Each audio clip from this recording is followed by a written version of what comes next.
Hello दोस्तों, आप सभी का आपके अपने यूट्यूब चैनल यूएसपी पर हार्दिक अभिनंदन है। मैं सुरेंद्र कुमार काला और आज हम जो टॉपिक स्टार्ट करने जा रहे हैं वो है नंबर सिस्टम। जो अपना पिछला टॉपिक था वो पिछली क्लास में पूरा हो चुका है और नया जो टॉपिक स्टार्ट करने जा रहे हैं वो अपने ratio and proportion number system में। यदि आपकी किसी प्रकार की कोई दिक्कत रही हो तो आप हमें कमेंट सेक्शन में डाल सकते हो, आपको उसका जवाब मिलेगा। और अब हम स्टार्ट करेंगे रेशियो एंड प्रपोर्शन। इस वीडियो को आपको शुरू से लेकर एंड तक पूरा देखना है। उसके बाद में यदि आपको ये अच्छा लगे तो आप इसे लाइक कीजिए, कमेंट कीजिए, शेयर कीजिए ज़्यादा से ज़्यादा। और यदि चैनल को सब्सक्राइब नहीं किया तो खुद भी सब्सक्राइब कीजिए और अपने साथियों से भी करवाइए। तो हम आगे बढ़ते हैं आज के टॉपिक की ओर, अनुपात समानुपात की ओर।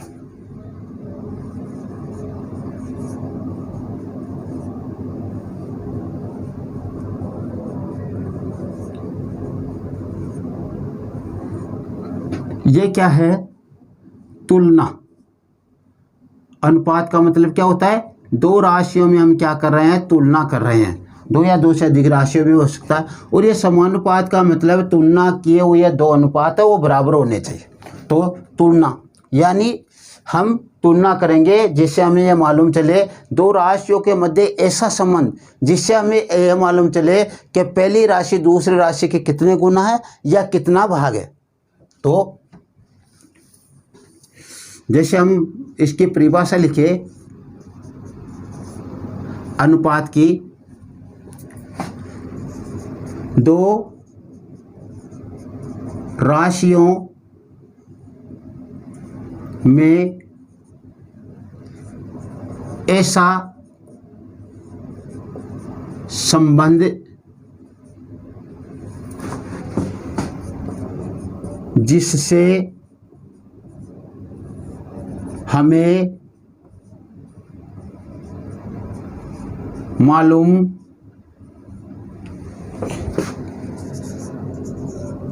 चलता है कि पहली राशि दूसरी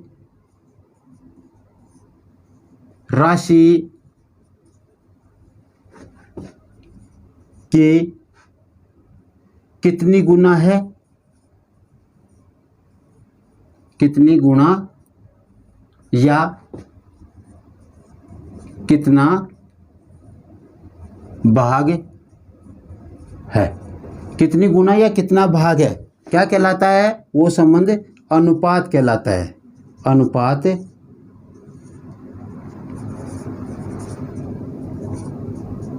कहलाता है।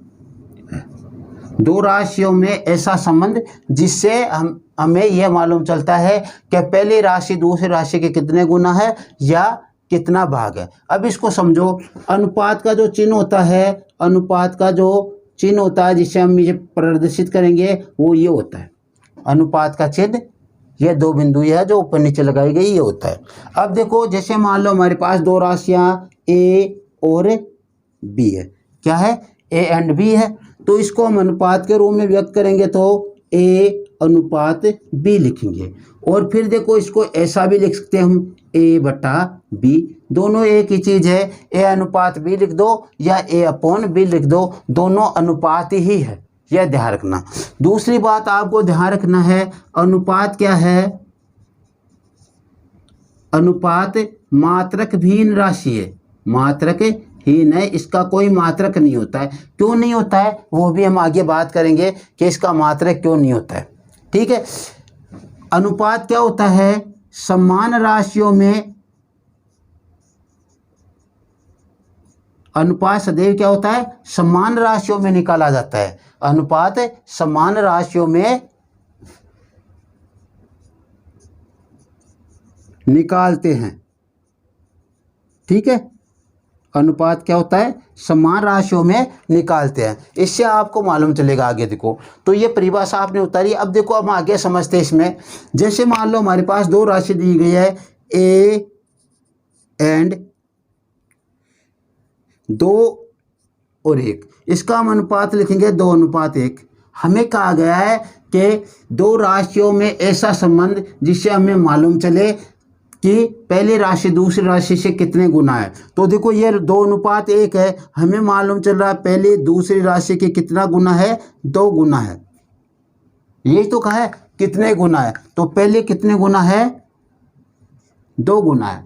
ऐसे यदि हमारे को यह दिया जाए कि 1 और 3 दे दिया जाए, इसको हम अनुपात के रूप में लिखेंगे तो 1:3 लिखेंगे। तो दूसरी भाषा में क्या कहा गया है कि पहली राशि दूसरी राशि की कितना गुना है या कितना भाग है। तो यह देखो पहली राशि दूसरी राशि का कितना भाग है, 1/3 भाग है। कितना भाग है, तीसरा भाग है, 1/3 भाग, 1/3 भाग। यानी पहली राशि में हम 3 का, दूसरी राशि में हम 3 का भाग देंगे तब जाकर पहली राशि आएगी, और यहाँ पे पहली राशि में हम 2 का भाग देंगे तब जाकर दूसरी राशि आएगी। तो कितना गुना है या कितना भाग है, पहली राशि दूसरी राशि के कितने गुना है, तो पहली राशि दूसरी राशि की 2 गुनी है, और यहाँ पे पहली राशि दूसरी राशि की 1/3 भाग है। इसका उल्टा भी कह सकते हैं कि पहली राशि दूसरी राशि का कितना भाग है या कितना गुना है। दोनों को आगे पीछे करोगे तो भी कोई फर्क नहीं पड़ेगा, एक ही बात है। तो ये अपना अनुपात है। अनुपात अब देखो मात्रक भिन्न कैसे होता है। अनुपात क्या होता है, समान राशियों में निकाला जाता है। तुलना होती है पहली, तो आपको मालूम है तुलना करते हैं हम, तो तुलना होती है तो समान राशियों में होती है। समान राशियों से मतलब है किसी की लंबाई दी गई है तो वो लंबाई का मात्रक के साथ आएगी, लंबाई लंबाई में अनुपात होगा। यदि हमारे पास धन दिया गया है तो वो धन का मतलब रुपयों में होगा या पैसों में होगा, तो हम उस प्रकार से उनमें पूंजी में अनुपात निकालेंगे। यदि हमारे को भार दिया गया है तो हम भार में अनुपात निकालेंगे। यदि हमारे को और कुछ दिया गया तो समान राशियों में निकालेंगे। यदि हमारे को 1 का तो भार दे दिया गया और 1 की पूंजी दे दी गई तो हम वो अनुपात नहीं निकाल सकते। 1 में भार दे दिया गया, 1 में लंबाई दे दी गई, तो उनमें भी अनुपात नहीं निकलेगा। तो देखो इसका मतलब क्या है, सीधा सा आप समझोगे तो अनुपात का, जैसे हमारे को कहा गया A और B 2 बच्चे, 2 बॉयज है, ठीक है, और इनका हम भार है, वेट है, इसका 20 किलोग्राम है और इसका 40 किलोग्राम है। इसका 20 kg है और इसका 40 kg है। और कहा गया इनके भारों का अनुपात निकालिए। ये मात्रक भी राशि है, समान राशियों में निकलता है अनुपात। अनुपात समान राशियों में निकालते हैं और मात्रक भी राशि है। समान राशि तो है, ये भी भार है ये भी भार है, राशियां समान है। तो वैसे समान का मतलब बराबर से नहीं है, यहाँ पे मात्रक समान से। ये देखो भार समान राशि का मतलब भार हो या लंबाई हो या ऊंचाई हो, उस प्रकार से कह रहे हैं बात, ठीक है। तो अब इसमें अनुपात निकालेंगे हम, 20 किलोग्राम अनुपात 40 किलोग्राम। तो ये किलोग्राम से किलोग्राम कैंसिल। इसको हमने कहा था कि A अनुपात B है, उसको हम क्या लिख सकते हैं, A/B भी रख सकते हैं। तो आप इसको ऐसे भी रख सकते हो, 20 किलोग्राम बटा 40 किलोग्राम, ऐसे भी रख सकते हो।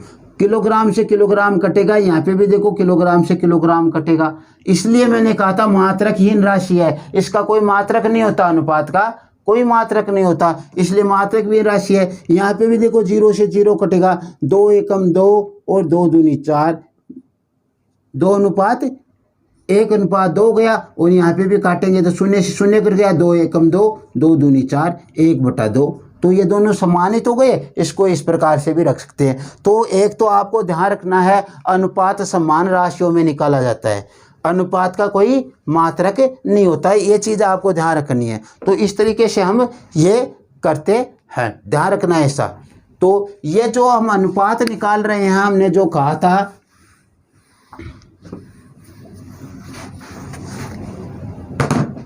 जो A/B था, इसके 2 पद है, तो इसको तो हम बोलते हैं पूर्व पद और इसको बोलते हैं अंतिम पद। ये आपको ध्यान रखना है, क्या बोलते हैं, पूर्व पद और अंतिम पद बोलते हैं, ठीक है। इस प्रकार से ये आपको ध्यान रखना है। अब जो हम बात करते हैं सतत अनुपात, क्या करते हैं, समानुपात करो पहले, समानुपात।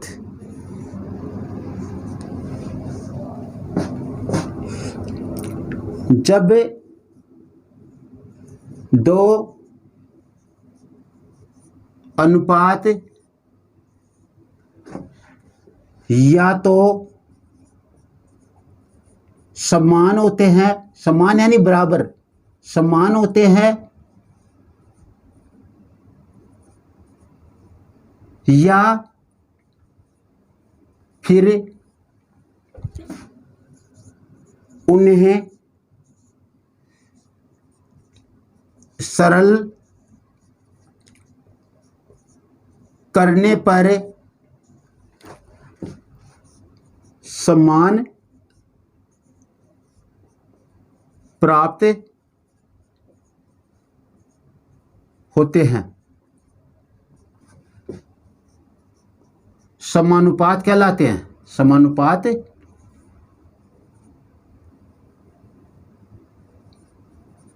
कहलाता है या समानुपाती कहलाता है, ठीक है, समानुपात कहलाता है या समानुपाती कहलाता है, यह ध्यान रखना है। तो दो अनुपात होने चाहिए, इसका समान होने से मतलब क्या है, जैसे हमारे को दिया गया ए अनुपात बी और इधर भी हमारे को ए अनुपात बी दे दिया गया, ठीक है, यानी इसका अनुपात दिया 1:2 और इसका भी 1:2 ही हमारे को दे दिया गया। ये दो अनुपात है तो ये तो दोनों बराबर हो गए, बराबर हो गया तो हम इसको ऐसे लिख सकते हैं 1:2 और ये समानुपात, ये समानुपात का चिन्ह है किसका, समानुपात का चिन्ह है, तो समानुपात 1:2, ठीक है। तो दोनों अनुपात बराबर थे तो ये समानुपात में आ गए इस प्रकार से, ऐसे जैसे मान लो इसके बीच में भी हम बराबर लगा ले, ए अनुपात बी बराबर ए अनुपात बी, तो 1:2 1:2 दोनों बराबर हो गए। अब जैसे दो अनुपात हमारे को और दिया जाए, मान लो ऐसा दे दे हमारे को ए अनुपात बी और दूसरा अनुपात हमारे को दिया AC अनुपात BC, इस प्रकार से। अब देखो क्या है, ए अनुपात बी हमारे को जैसे मान लो दिया गया 3:5 और ये दूसरा अनुपात हमारे को दिया गया 6:10, क्या दिया गया, ये 3:5 दिया गया, ये 6:10 दिया गया। तो ये ऐसे हमारे को बराबर नहीं दिखाई दे रहे, इसका मतलब हम इसको सरल करेंगे तो यहाँ पे देखो सी से सी कट जाएगा, क्या कट जाएगा, सी से सी कट जाएगा, तो इन दोनों में समान संख्या का भाग दे सकते हैं हम। तो अनुपात क्या होता है, सरलतम से सरलतम,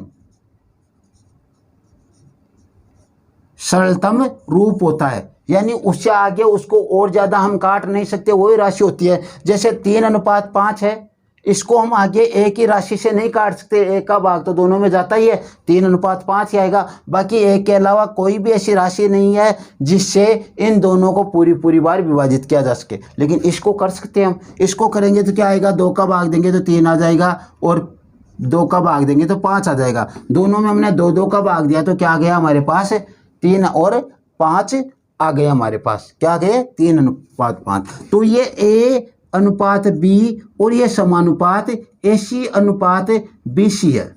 तो हम इसको ऐसा रख सकते हैं कैसे, 3:5 समानुपात 6:10।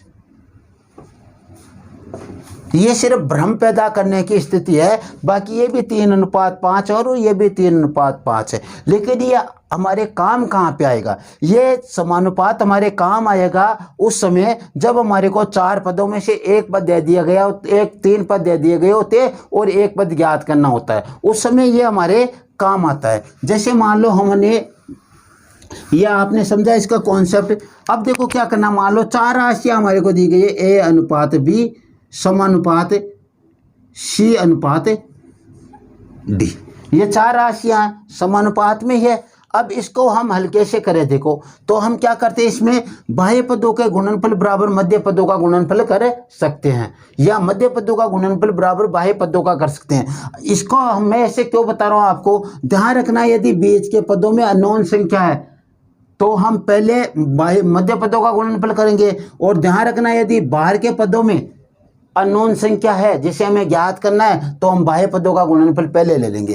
तो यहां पे मैं ले लेता हूं बाह्य पदों का गुणनफल बराबर मध्य पदों का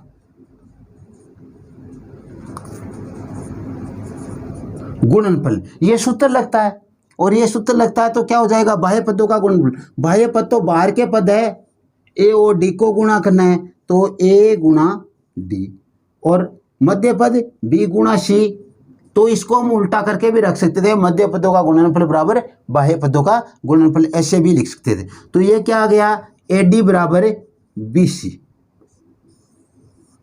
अब इसमें हमें जो भी संख्या अननोन दी गई है उसका मान हम निकाल सकते हैं। जैसे मान लो हमें पहले पद का ही एक का ही मान ज्ञात करना होता है, इसमें प्रथम पद ही, तो हम एक के बराबर क्या करते हैं, बी सी बटा डी कर देते। यदि हमें डी का ज्ञात करना होता तो बी सी बटा ए हो जाता, यदि हमें सी का ज्ञात करना होता तो ए डी बटा बी हो जाता। इस तरीके से इसे हम हल कर सकते हैं। अब समझो हम पिछले क्वेश्चन जो हमने किया उसमें हमने क्या रखा था, उसमें हमने रखा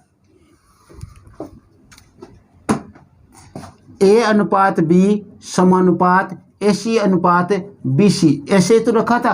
तो ऐसे रखा था तो हमारे पास था 3:5 समानुपात 6:10 था। इसमें क्या कह रहा है, बाह्य पदों का गुणनफल। तो बाह्य पद कौन सा है, 3×10, ये हो गया 3×10 बराबर मध्य पद कौन कौन से है, 5 और 6, तो 5×6, तो इसको 10 को 3 से गुणा करने पर 30 बराबर 5 को 6 से गुणा करने पर 30, दोनों बराबर आ गए ना। समानुपात का मतलब ये, यहाँ पे हम किसी संख्या का मान निकाल सकते हैं इस तरीके से। तो देखो वो तरीका देखो क्या है हमारे पास, देखो जैसे मान लो हम इस पे आधारित क्वेश्चन करना चाहे तो कैसे करें।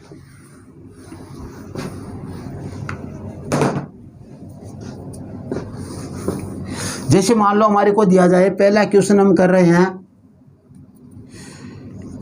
3:5 समानुपात अक्ष अनुपात 15, अक्ष अनुपात 15, इस तरीके से हम करेंगे। तो हमें अक्ष का मान ज्ञात करना है, क्या करना है, इसमें अक्ष का मान ज्ञात करना है। तो अक्ष का मान ज्ञात करना था, हमने कहा था बाह्य पदों का गुणनफल बराबर मध्य पदों का गुणनफल। तो बाह्य पद कौन सा है, हमें ये तृतीय पद ज्ञात करना है। कौन सा है, ये तृतीय पद है। कौन सा, तृतीय पद। ये प्रथम पद, ये द्वितीय पद, ये तृतीय पद और ये चतुर्थ पद। ठीक है, प्रथम पद, द्वितीय पद, तृतीय पद और चतुर्थ पद, ये आपको ध्यान रखना। हमें तृतीय पद ज्ञात करना है। तो तृतीय पद कहाँ आ रहा है, मध्य में आ रहा है। तो मैंने कहा था जो अननोन संख्या है जो आती है पहले उसको ही ले लो। तो हम लिखेंगे यहाँ पे मध्य पदों का गुणनफल। क्या लिखेंगे, मध्य पदों का गुणनफल बराबर बाह्य पदों का गुणनफल। तो ये लो, बाह्य पदों का गुणनफल। ऐसा इसलिए रखा कि ये अक्ष साइड में आ जाए गुणा होकर। बाकी आप इसको बाह्य पदों का गुणनफल बराबर मध्य पदों का गुणनफल भी कर सकते हो। अक्ष का मान तो वही आएगा जो आना है। ठीक है, इसको हमने 5 गुना अक्ष किया और बराबर हो गए ये 3×5 बाह्य पद, 3×15, 5×10, 5 गुना अक्ष बराबर 3×15। ये मध्य पद तो ये हो गया, इनका गुणनफल कर दिया, और बाह्य पद 3 और 15 थे, इनका गुणनफल कर दिया। अब हमें अक्ष का मान निकालना है। तो अक्ष का मान निकालेंगे तो क्या करेंगे, 3×15 बटा 5, 5 3 15, और क्या आ गया, 9 आ गया। क्या आ गया, 9 हमारे पास आ गया। इस तरीके से हमें ये करने थे। अब देखो क्वेश्चन तो आप यहाँ पे देखते भी कर सकते हो। आसानी से ये आपकी यहाँ पे देखते हल हो जाएगा। ये हल कैसे हो जाएगा, देखो आपको क्या करना है, अक्स का मान निकालना है। आपको दूसरा पद ही यहाँ पे, इसको ये पद है, इसको देखो, क्योंकि इससे तो इसकी तुलना होती है एकदम, ऐसा नहीं है मैं सोच रहा हूँ देखने के लिए। तो ये दूसरा पद, इसका दूसरा पद क्या, 2 अनुपात ही तो ही है। हमने कहा था A अनुपात B समानुपात C अनुपात D, ऐसा ही था। तो A अनुपात B बराबर है C अनुपात D, ऐसे तो हमने कहा था। यानी ये पद और ये पद और ये पद और ये पद, इनके हम देकर कर सकते हैं। कैसे, ये 5 है तो इसको इसने 15 कर दिया, यानी 5 को कितने से गुणा किया, 3 से। 5 को 3 से गुणा किया तब आया, तो इसी 3 से इस 3 को गुणा कर दो, कितना आ गया, 9 आ गया, जो अक्स का मान आ गया। ये 5 का 15 बना, तो ये 3 का कितना हो जाएगा, 9 हो जाएगा। 30 को 3 से गुणा करके 15 बनाया, तो इसको भी आप 3 से गुणा करके 9 बना दो। ठीक है, इस तरीके से कर सकते हो। आगे और हल करके देख लो क्वेश्चन।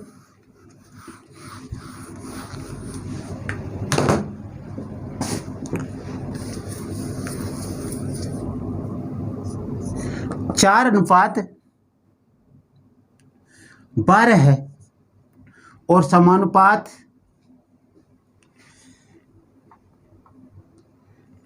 32 अनुपात अक्स। अक्स का मान हमें ज्ञात करना है, अक्स का मान हमें ज्ञात करना है। ठीक है, तो कैसे करेंगे, पहले तो वही तरीका लगाएंगे। यहाँ पे बाह्य पद ज्ञात करना है, या देखो बाह्य वाला, तो बाह्य पदों का गुणनफल मैं सीधा यहाँ पे लिख देता हूँ, 4 गुणा अक्स बाह्य पदों का गुणनफल हो गया।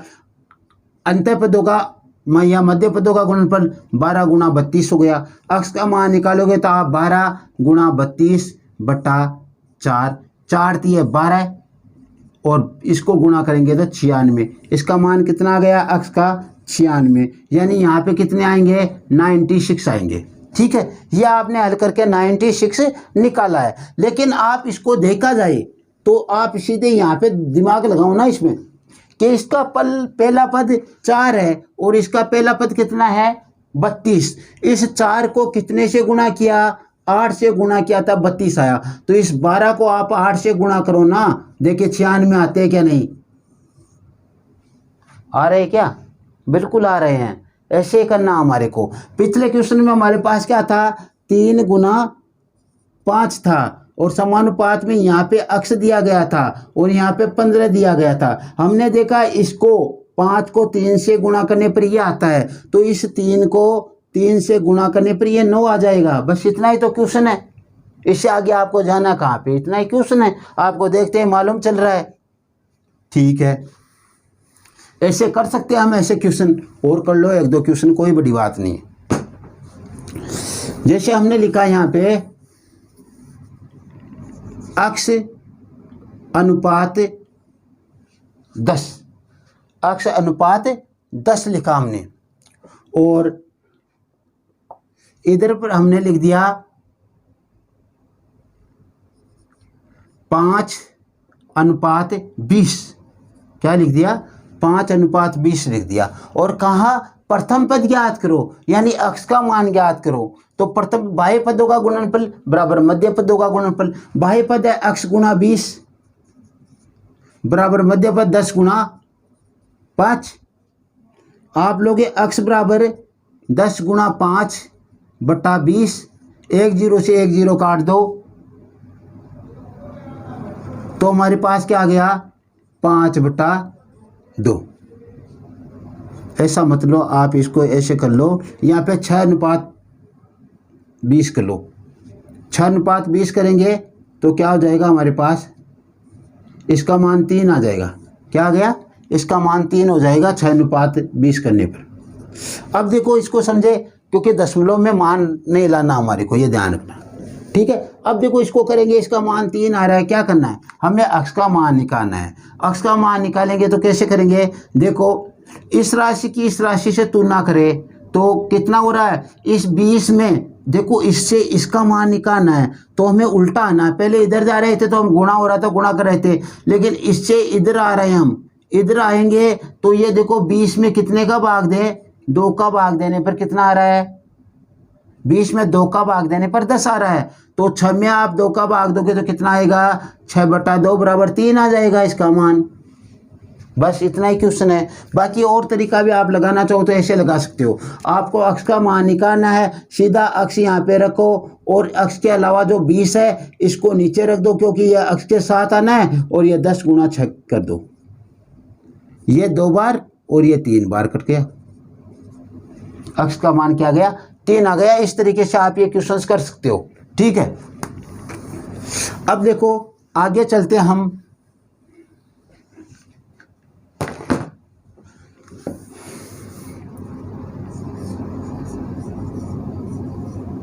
सतत अनुपात। सतत अनुपात क्या है? जब हमें 3 राशियां ए बी सी दी गई हो, हमारे पास 3 राशियां ए बी सी दी गई हो, तो ए का बी के साथ जो अनुपात है वही अनुपात बी का सी के साथ होगा। इसे हम सतत अनुपात कहते हैं। तो जब 3 राशियों ए बी व सी में ए और बी में अनुपात तथा बी और सी में अनुपात बराबर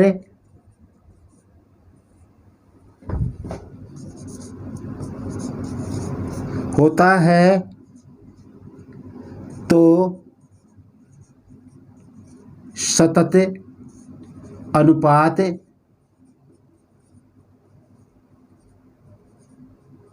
कहलाता है। सतत अनुपात कहलाता है। अब इसको समझा, हमारे को 3 राशि दिया गया है, यह कह रहा है ए और बी में जो अनुपात है और बी और सी में जो अनुपात है वो दोनों क्या है? बराबर है। दोनों क्या है? बराबर है। ए और बी में जो अनुपात है, ए और बी में अनुपात तथा बी और सी में अनुपात बराबर है, तो वो सतत अनुपात कहलाता है। क्या कहलाता है? वो सतत अनुपात कहलाता है। तो इसका देखो क्या हुआ, हकीकत में देखा जाए तो ए अनुपात बी और अब अनुपात के समानुपात के रूप में लिया जाए तो बी अनुपात सी, ये बीतत अनुपात भी कहलाता है। ये ध्यान रखना, ये सतत अनुपात बीतत अनुपात के रूप में भी आ जाता है। तो ये ए क्या है? प्रथमा समानुपाती यानी प्रथम पद है। बी क्या है? द्वितीय समानुपाती यानी दूसरा पद है। सी क्या है? तृतीय समानुपाती। इस प्रकार से हम ये 3 राशियां हमारे को दी गई हो और उसको सतत अनुपात में व्यक्त करना हो तो पहली राशि और दूसरी राशि का जो अनुपात होता है वही दूसरी राशि और तीसरी राशि के मध्य अनुपात होता है। इसका मतलब ये है, ठीक है। तो ये अपना क्या है? अपने सतत अनुपात है। अब आगे चलते हम, हाँ इन पे आधारित क्वेश्चन करेंगे आगे। ऐसा एक और है, उसकी परिभाषा देकर करेंगे। विलोमानुपात।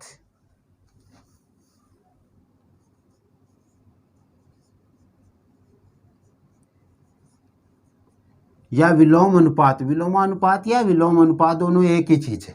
ये क्या है? जब अनुपात में पहले पद का मान बढ़ाते हैं तो दूसरे पद का मान घटता है, ऐसा अनुपात क्या कहलाता है? विलोमानुपात कहलाता है। प्रथम पद का मान बढ़ाने पर द्वितीय पद का मान घटता है। विलोमानुपात ये, कहने का मतलब हमारे पास जैसे मान लो कोई अनुपात दिया गया है ए अनुपात बी, इसका हमें क्या निकालना है, विलोम अनुपात या विलोमानुपात, दोनों एक ही चीज है। तो ये क्या हो जाएगा, ये सीधा सा तरीका है, उल्टा है। या तो आप बी अनुपात ए कर दो, इसको क्या कर दो, बी अनुपात ए कर दो। जैसे हमारे को दिया गया है 2:5 दिया गया है, तो इसको आप हल करोगे, विलोमानुपात क्या हो जाएगा, 5:2 हो जाएगा। यही इसका दूसरा तरीका है लिखने का। वो क्या है, देखो दूसरा तरीका, जैसे हमारे को ए अनुपात बी दिया गया है और स्टैंडर्ड तरीका यही है जिसमें गलती होने की संभावना कम रहती है। जब 2 पद आए तब तो आप ऐसा रखने से काम चल जाएंगे, लेकिन जब 3 पद आ गए तो आपके प्रॉब्लम हो जाएगी उल्टा रखने वाले में, तो वहाँ पे गलती होगा। तो आपको तरीका यही अपनाना है, ए 1/a बराबर 1/b, 1/a बराबर 1/b। अब आप कहोगे सर आपने कहा था 2:5, इसी का हमें विलोमानुपात निकाल के बताओ। इस तरीके से बिल्कुल निकालो बच्चों, क्या होगा, 1/2 = 1/5 और इनका एलसीएम कितना आ जाएगा, 10 आ जाएगा। तो 10 आएगा तो मैं यहाँ पे कर देता हूँ, इसको 1/2 को किससे गुणा करना है, 10 से गुणा करना है, और अनुपात 1/5 को किससे गुणा करना है, 10 से गुणा करना है। ठीक है, काटो, 5 दूनी 10 और 2 पंजे 10 और 5 दूनी 10, क्या आ गया, 5:2 आ गया।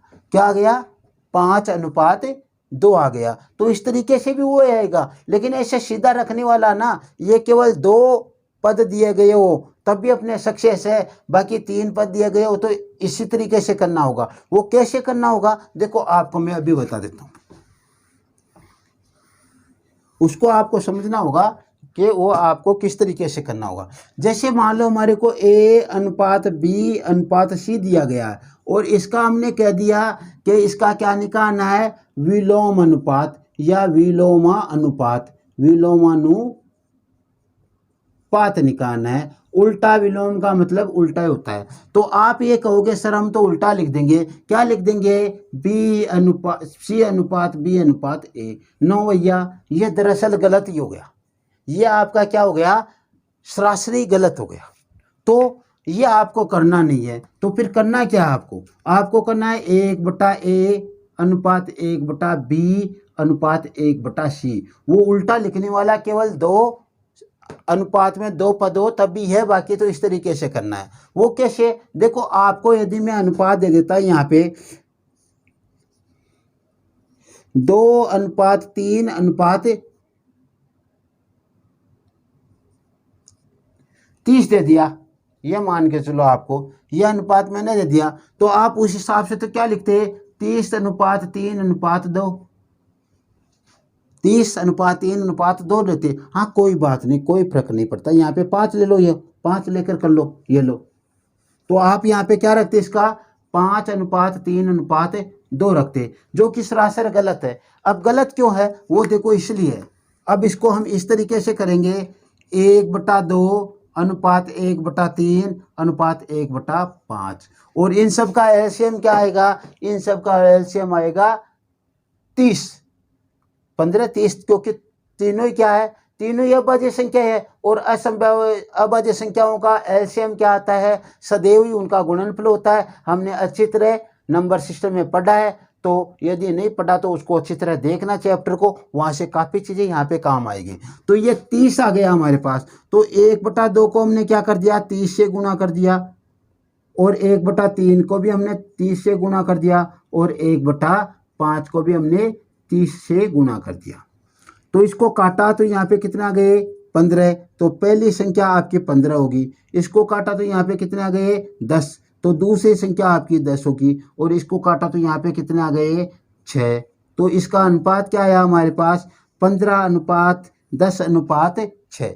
क्या है इसका अनुपात, 15:10:6 हमारे पास इसका अनुपात प्राप्त हो गया। तो इस तरीके से निकालना आपको विलोम अनुपात। हम कल की क्लास में जो करेंगे, काफ़ी क्वेश्चन करने वाले हैं इनके ऊपर आधारित, तो आज हम इनका कुछ बेसिक पढ़ रहे हैं, उन पे ध्यान देना हमें, ठीक है। अब देखो हमारे पास एक अनुपात आएगा जटिल अनुपात। क्या आएगा? जटिल अनुपात।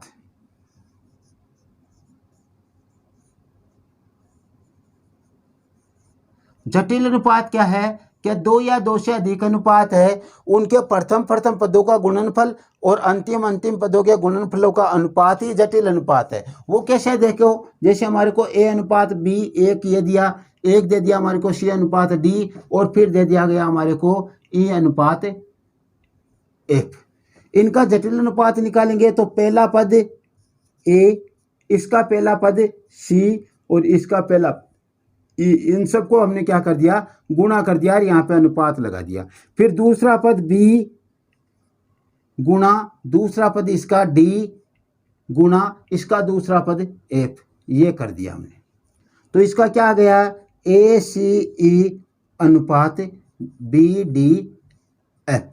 ये जटिल अनुपात हो गया, प्रथम प्रथम पदों का गुणनफल और अंतिम अंतिम पदों का। यदि हमारे पास दो ही अनुपात होते तो ए अनुपात बी और सी अनुपात डी होते, कोई बात नहीं, ए को सी से गुणा करते तो ए गुणा सी होता, अनुपात बी को डी से गुणा करते तो बी गुणा डी होता, तो ये हो जाता ए सी अनुपात बी डी। क्या हो जाता? ए सी अनुपात बी डी हो जाता है इस तरीके से।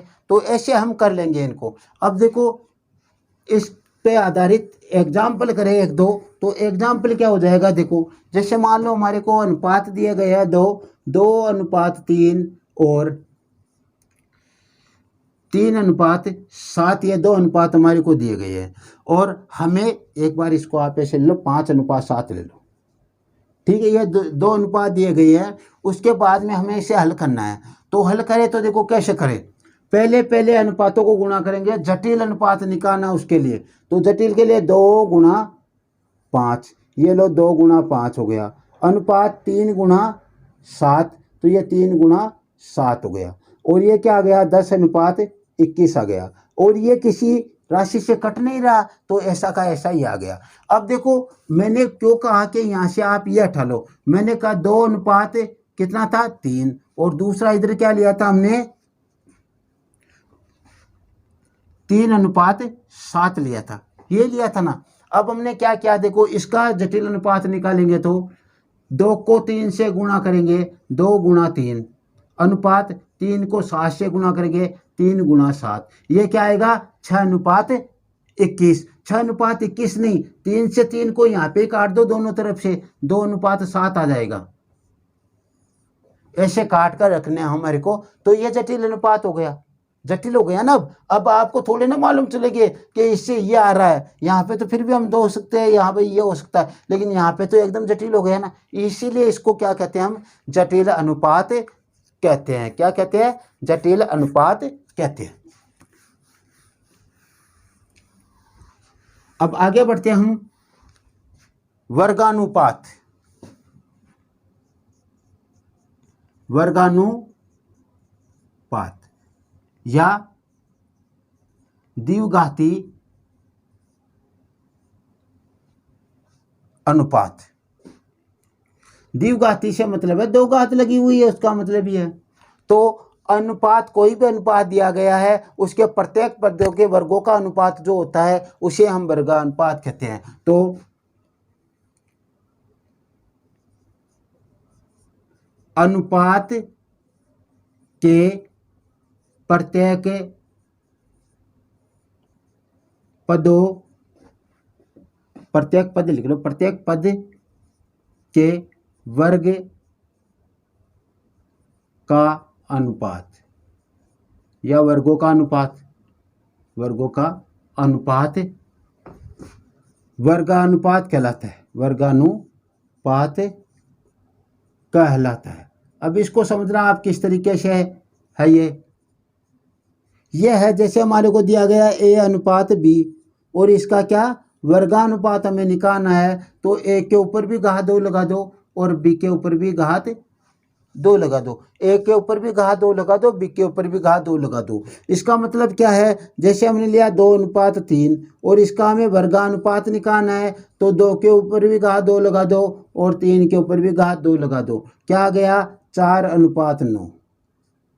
तो 2:3 का वर्गानुपात क्या हो गया, 4:9 हो गया। 2:3 का वर्गानुपात क्या हो गया, 4:9 हो गया। ऐसे ही आपको कहा जाए कि 3:5 का वर्गानुपात क्या होगा, तो इसका वर्ग करो भैया 3 का वर्ग 9 होगा, और इसका वर्ग करो भैया 5 का वर्ग 25 होगा, और 9:25 हो जाएगा। क्या हो जाएगा, 9:25 हो जाएगा। और इसको अच्छी तरह आप समझ लो, जैसे हमारे को दिया जाए 4:7 है और इसका हमें वर्गानुपात पूछ रहे। वर्गानुपात का मतलब वर्ग से होता है, तो 4 का वर्ग और इधर 7 का वर्ग। 4 का वर्ग 16 होता है और 7 का वर्ग 49 होता है। तो क्या हो गया, 16:49। यह जैसे ही हमने वर्गानुपात किया, द्विघाती अनुपात किया, दो घात लगा रहे हैं दोनों अनुपातों पर, अनुपातों के दोनों पदों पर, तो यह द्विघाती भी कह सकते हैं। वर्गानुपात है तो हमें वर्गमूलानुपात भी मालूम होना चाहिए। तो वर्गमूलानुपात क्या होता है,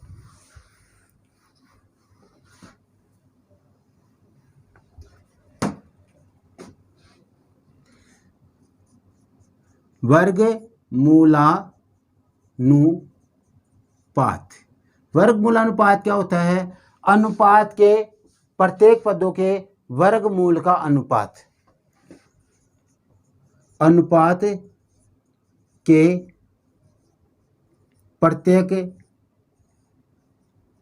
पद के वर्गमूल का अनुपात वर्गमूलानुपात कहलाता है।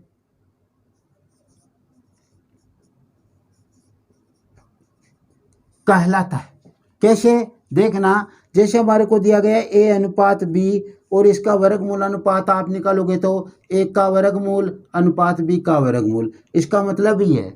अब हमारे को जैसे मान लो दिया गया 4:9, तो इसका वर्गमूलानुपात आप निकालोगे तो 4 का वर्गमूल अनुपात 9 का वर्गमूल। तो 4 का वर्गमूल तो 2 आता है और 9 का 3 आता है। अब हमने 2:3 का वर्गानुपात निकाला तो 4:9 आया था, उसका हमने उल्टा किया, 4:9 का वर्गमूलानुपात निकाला तो 2:3 आ गया। ऐसे हमने एक निकाला था 16:49, इसका हमें वर्गमूलानुपात निकालना है। वर्गमूलानुपात यानी 16 का वर्गमूल लेना है और यहाँ पे 49 का वर्गमूल लेना है। 16 का 4 आता है और 49 का 7 आता है। 16 का वर्गमूल 4, 49 का 7 आता है। तो इस प्रकार से हमें क्या करना है, वर्गमूलानुपात निकालना है। क्या निकालेंगे, इस प्रकार से वर्गमूलानुपात निकालेंगे। अब हम बात करेंगे घनानुपात। हाँ, परिभाषा है, क्वेश्चन कल करेंगे हम इसमें। अभी एक एक दो एग्जाम्पल कर रहे हैं।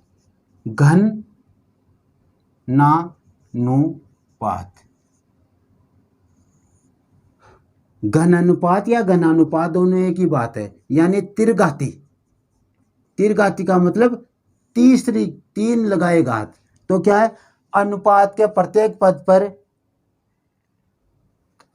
पद का घन करने पर उनके मध्य लिया गया अनुपात घनानुपात कहलाता है। कैसे, जैसे मान लो हमारे को दिया गया A/B, परिभाषा कोई नहीं पूछता इनकी, तो A की क्यूब और B की क्यूब। ठीक है, हमारे को दिया गया जैसे मान लो 2:3, तो इसका हम घनानुपात निकालेंगे तो 2 की घात 3 और 3 की घात 3, 2 की घात 3 8 और 3 की घात 3 का 27, तो 8:27 हो जाएगा। क्या हो जाएगा, 8:27।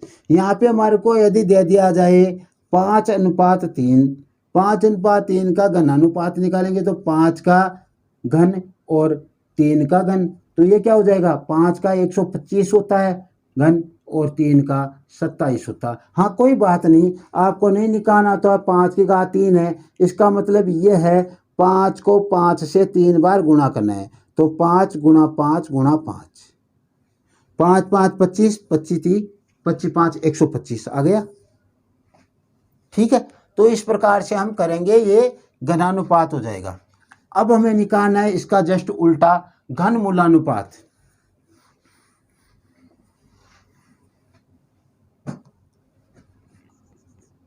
घनमूलानुपात, घनमूलानुपात क्या है? देखो अनुपात दिया गया है, उसके प्रत्येक पद का क्या लेना है हमें? घनमूल, और वो घनमूलों का अनुपात है, प्रत्येक पद के घनमूलों का अनुपात ये घनमूलानुपात कहलाता है। जैसे हमारे को ए दिया गया है, ए अनुपात बी, इसका हम घनमूलानुपात निकालेंगे, घनमूलानुपात क्या हो जाएगा? ए का क्यूब, ए का घनमूल बराबर बी का घनमूल, यहाँ पे 3 आ जाएगा। अब जैसे हमारे को दिया गया 8:27 दिया गया, इसका हमें घनमूलानुपात निकालना है, तो हम क्या लेंगे? 8 का घनमूल अनुपात 27 का घनमूल। इसका मतलब है 3-3 के जोड़े बनाना, 3-3 के जोड़े बनाना, और वो भी समान, तो वो कैसे हो जाएगा? 2 गुणा 2 गुणा 2, ये 3 का जोड़ा हो गया, और इसका क्या लेना हमें? घनमूल। और इधर 3 गुणा 3 गुणा 3, प्रत्येक में से एक बार निकालना है, 3 के जोड़े में से, यहाँ पे 3 का जोड़ा, एक यहाँ पे 3, तो यहाँ से तो 2 बार आ गया और यहाँ से 3 बार आ गया, बस यही है। यहाँ से 3 का जोड़ा बनाया, या कह रहा 3-3 के समान संख्याओं के जोड़े बनाओ, तो 2 गुणा 2 या 8 आ गए, 3 गुणा 3 गुणा 3 बराबर 27, यही बताया था इसने 8 और 27 का। ये देखो, तो यह क्या आ गया? 2:3 हमारे पास इसका आ गया। इस तरीके से हमें ये करना होता है। अब हमारे पास तृतीयानुपाती, अब हम बात करेंगे तृतीयानुपाती की। तृतीयानुपाती या तृतीयानुपात, इसमें क्या है कि जो अनुपात है उसके मध्य के पद यानी दूसरा और तीसरा पद समान होता है। तो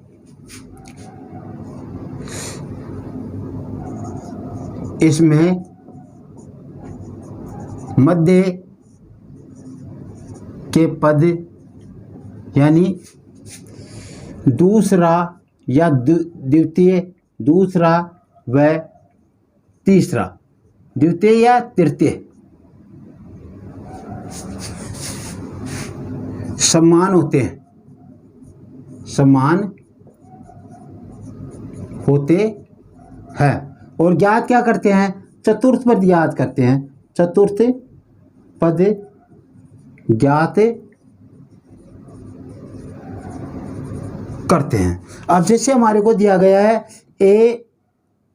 ए और बी का क्या करना है? हमें चतुर्थ पद ज्ञात करना है, यानी इसे तृतीयानुपाती के रूप में रखें। तो इसे कैसे रखेंगे? इसे हम वितता अनुपात भी कहते हैं, वितता अनुपात, और सतत अनुपात भी कहते हैं। इसे क्या कहते हैं? सतत अनुपात भी कहते हैं।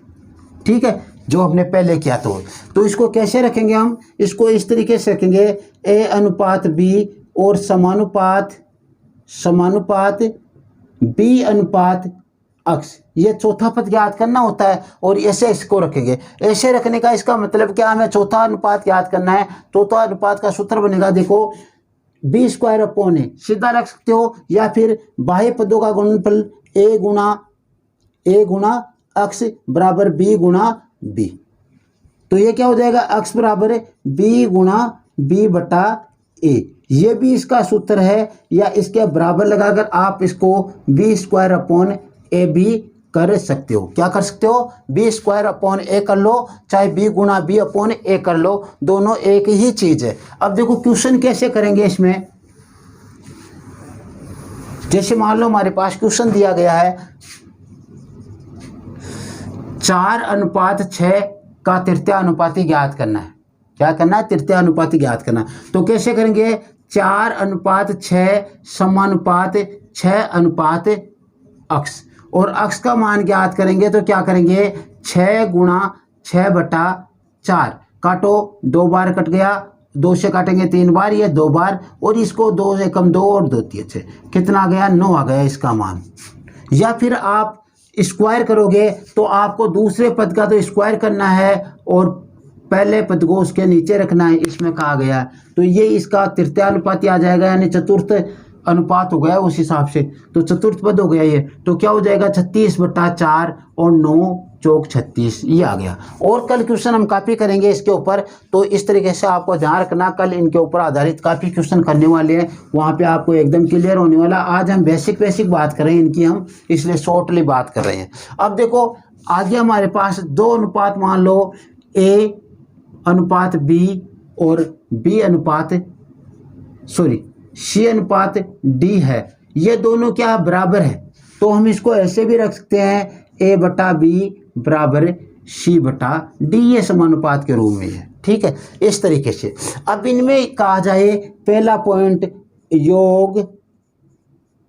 योगानुपात या योग अनुपात हो जाएगा। योग अनुपात इनका क्या होगा, देखो आपको क्या करना है, A/B रखना है बराबर C/D रखना है, और क्या करना है, नीचे वाला पद ऊपर वाले में जोड़ देना है, ये इनका योग अनुपात हो जाएगा। B को A में जोड़ दिया और B नीचे है, C को D में जोड़ दिया, नीचे वाले को ऊपर वाले में, और ये हो गया। अब इसका दूसरा रूप होता है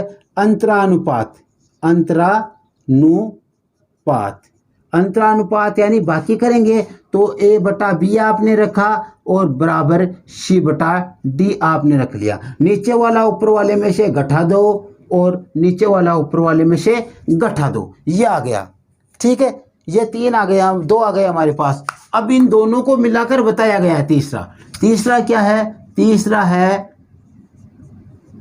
योगांतरानुपात, यानी योग और अंतर दोनों का अंतरपात।